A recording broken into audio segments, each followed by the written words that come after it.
దేవుని పరిశుద్ధ నామానికి స్తోత్రం కలుగును గనక ఈ దినమునకైనా దేవుని వాగ్దానము మత్తయి సువార్త 9వ అధ్యాయము 2, 3, 4 వచనమును మనం చూద్దాం.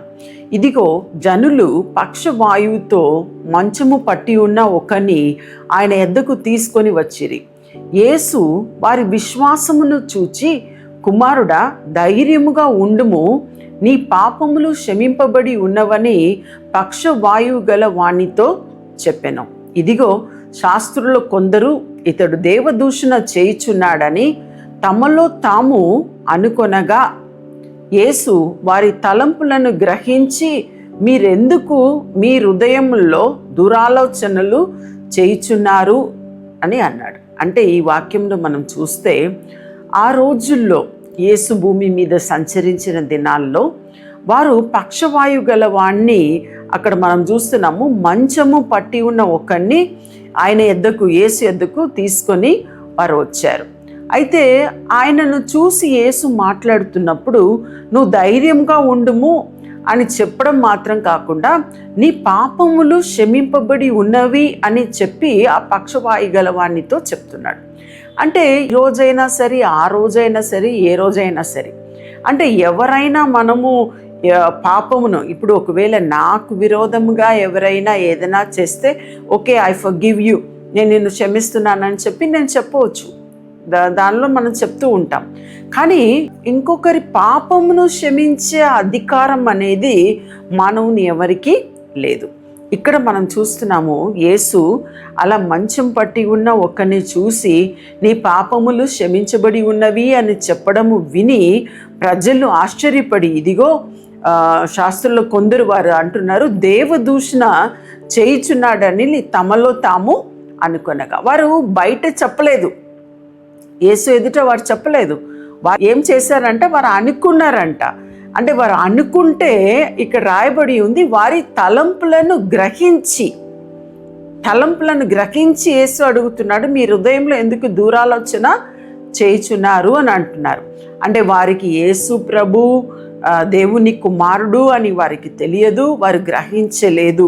ఇప్పుడైతే మన అందరికీ యేసు ప్రభు రక్షకుడని, యేసు ప్రభు దేవుడని మనకు తెలుసు. ఆ రోజు వాళ్ళకి తెలియదు కాబట్టి వారు ఆ రీతిగా మాట్లాడారు. అంటే ఈరోజు మనము కూడా ఒకరికొకరు మనం క్షమించే ఒక హృదయం మనం కలిగి ఉంటే, నేను కొన్నిసార్లు అంటాం, మనం ఎంతగా ఇతరులను మనం క్షమించగలుగుతున్నామో వారికి క్షమాపణ వస్తుందో ఏమో మనకు తెలియదు, కానీ మనకు బీపీ రాకుండా ఉంటుంది.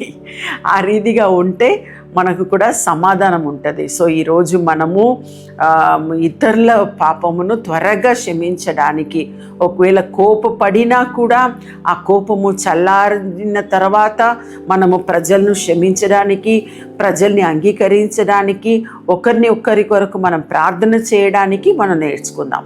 అప్పుడు మనకు సమాధానము మన హృదయంలో కావలి ఉండను. ప్రార్థన చేసుకుందాం. ప్రభువా, నీకు స్తోత్రం చెల్లిస్తున్నాను. ఈ సమయంలో ప్రత్యేకంగా ప్రభువా, మేము ఒకరిని క్షమించడానికి అటువంటి హృదయంను ప్రభువా మాకు దయచేయమని ప్రార్థిస్తున్నాం తండ్రి.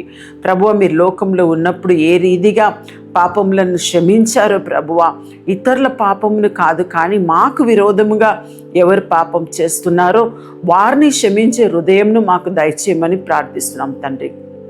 మీ చేతికి ప్రతి ఒక్కరిని అప్పగిస్తున్నాము.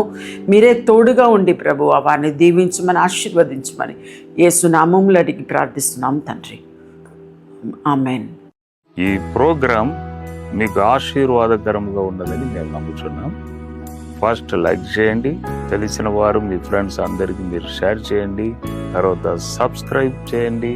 తప్పగా ప్రభు మిమ్మల్ని దీవిస్తాడు. ఇక రాబో వీడియోను కూడా మీరు చూడండి, దీవించబడండి. ప్రభు మిమ్మల్ని దీవించును గాక. God bless you. అందరికీ శుభవార్త. ప్రతి ఆదివారము 4 గంటల నుండి 6 గంటల వరకు కూడా వరంగల్లో గొర్రెకుంటలో గిఫ్ట్ ఆఫ్ జీసస్ వర్షిప్ సెంటర్లో ప్రార్థన కూడిక జరుగుతూ ఉంది. మీరు పాల్గొనండి, ఇతరులకు షేర్ చేయండి. ప్రభు మిమ్మల్ని దీవించును గాక.